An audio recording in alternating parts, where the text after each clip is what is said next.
Greetings, ladies and gents, and welcome to this latest edition of Tales from Outer Space, where I take stories from across the internet and read them for your entertainment. This particular story is called The Only Thing Worse Than No Intel, written by Random 3X. Asterix Imperial Officer Glaptar Trickstus report on the Sol Assault. This is an after-action report regarding the battle against an alien species known as Humanity during our conquest of the Sol sector. It primarily concerns the counter-invasion that forced our retreat from the planet designated Sol 4, otherwise known by the local race as Mars. It is known amongst the military command that during our initial invasion, we were able to quickly, like a bolt of lightning, seize control of multiple planets and satellite bodies of the Sol system during our initial assault, only being stopped when we approached the main homeworld of Sol 3, otherwise designated Terra. While not too large by our standards, the divide between Sol 3 and Sol 4 was efficiently defended by humanity, such that any assault would require proper planning. During this planning, while observing humanity prepare, we were contacted by the humans. This human intended to turn traitor to his race in return for favorable treatment and financial support for him and his comrades. While hesitant at first, the Intelligence Council decided to engage with this human too. As the saying goes, test the waters. During this initial communication, intelligence and humanity's activities began pouring in. While initially credulous, the details were of little value and proved accurate from independent sources.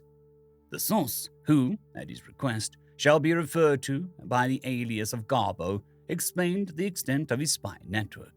He had sources in numerous space yards, government offices, and even amongst families that provided food for the high command of humanity. Being all but provided such an extensive spy network was considered a truly impressive windfall for the Intelligence Council. The agent was thus supplied with large financial rewards as an incentive to continue his operations. It is from here that Agent Garbo would begin to feed intelligence. Some were of low value but had veracity that could not be denied. Others were of significant value, but due to communication delays, the details arrived too late for intelligence to be of significant use. Well, this is a disappointment. It only further reinforces its force's faith in a human spy. During the counter-invasion launched on 4-6-2971, all eyes turned to the largest volcano in Sol 4, with the local residents named Olympus Mons. As many forces of the human counter-invasion landers across the world, the local garrison focused their defenses on the solitary volcano due to the intelligence received from Agent Garbo.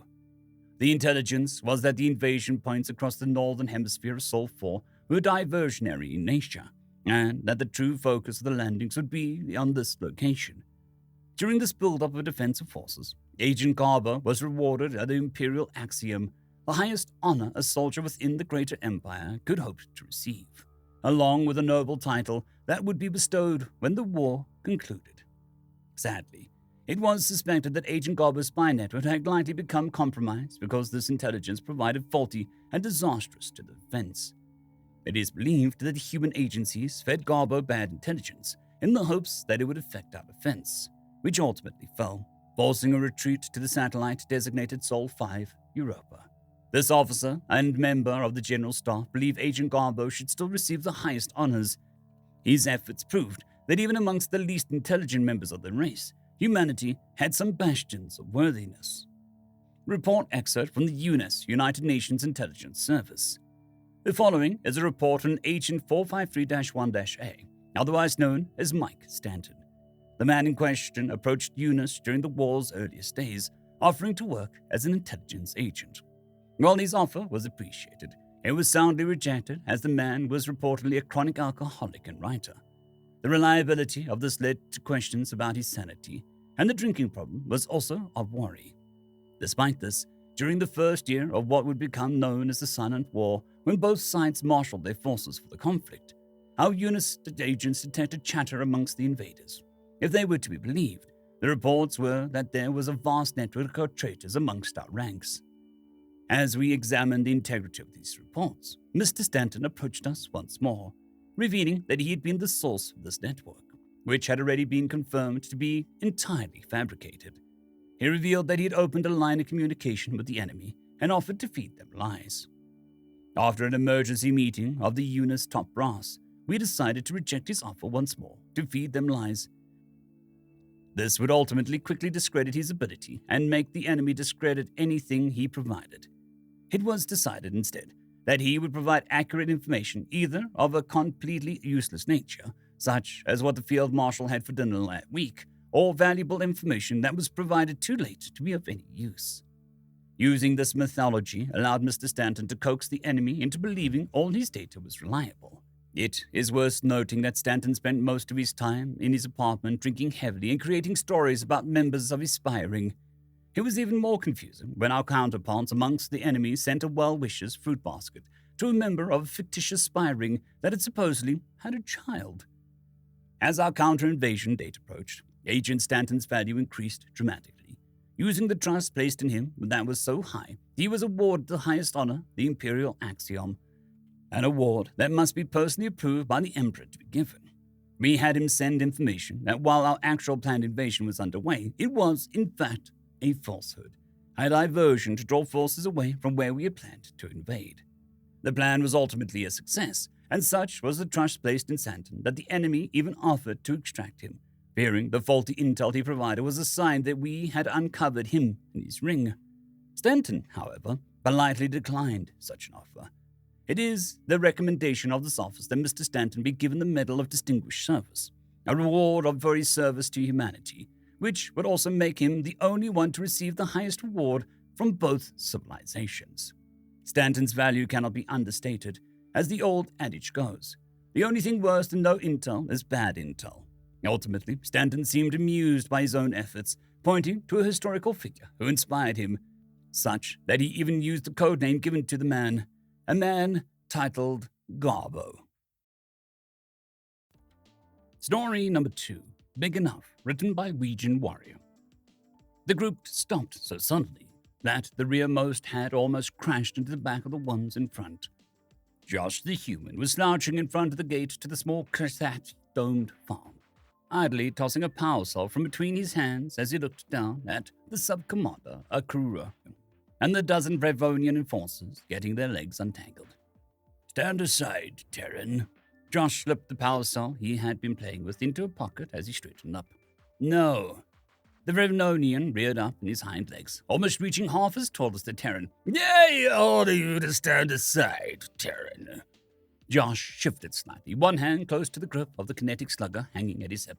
"Won't." "We have no quarrel with you or with Terra." The human grinned as he looked at the sub-commander. "I might not agree with that statement, Akura." The Brevonian hissed, scales chattering as he tried to step past the Terran. Josh took a step to the side, blocking his way. "We do have a quarrel with the Chathathians. Let us part." Josh nodded, as to himself, as he glanced over to the heavily armed enforcers. "You mean you want to try bully them into submitting or leaving? That is not any of your they asked for my help. That makes it my business. The Trivats are on Vernovian lands. They will be taxed or leave."